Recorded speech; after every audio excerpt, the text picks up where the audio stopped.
Hey guys, how's it going? Welcome to my video. All right, so we're having a very how should I say, a very busy day today. So I just want to give you guys a couple of tips if you guys are doing the upper control arms. So this is supposed to actually be part of the whatchamacallit. You guys know what I'm saying. I'm actually so tired from work from this that I'm actually out of words. Right, alignment. So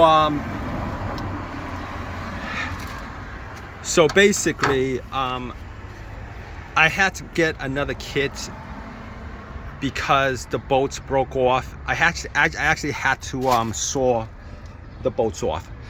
All right, now I went to Home Depot to get bolts and washers and stuff like that, and thought it'd be like the same, but it's not the same. So you guys can see this is flattened out so that it doesn't spin. This side doesn't spin, the bolts spin. All right, so if you guys remove this, you guys want to remove it from the bolt.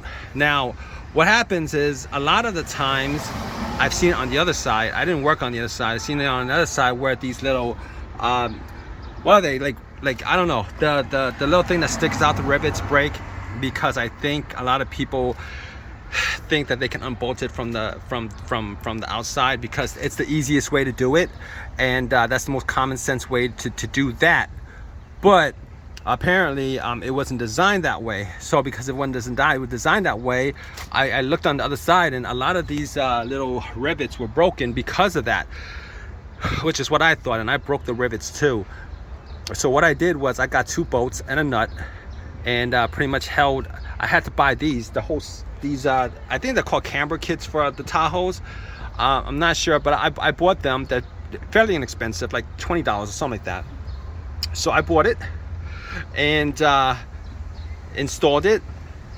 Figured I was gonna just put a bolt in, and it didn't hold. I couldn't find an exact bolt where I could actually just screw in. So instead I got a bolt and a nut, and I pretty much put a bolt and a nut through here, and you know, it turns out okay.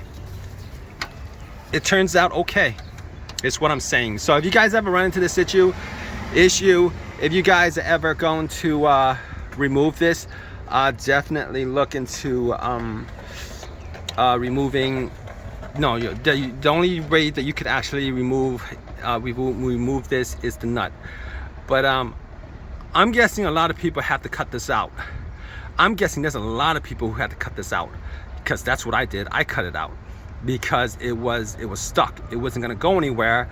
Once you remove this nut, what happens is this doesn't move, because this actually doesn't move that much. So you could try to punch it out, but it you know, with the whole, if you're doing these control arms, you probably have like a lot of miles on your vehicle, and trust me, it's not as easy. You know, you're not gonna, a lot of times you're gonna have to just use a sawzall and just saw it out. So that's the big issue. But anyway, just thought I'd put out a video on this.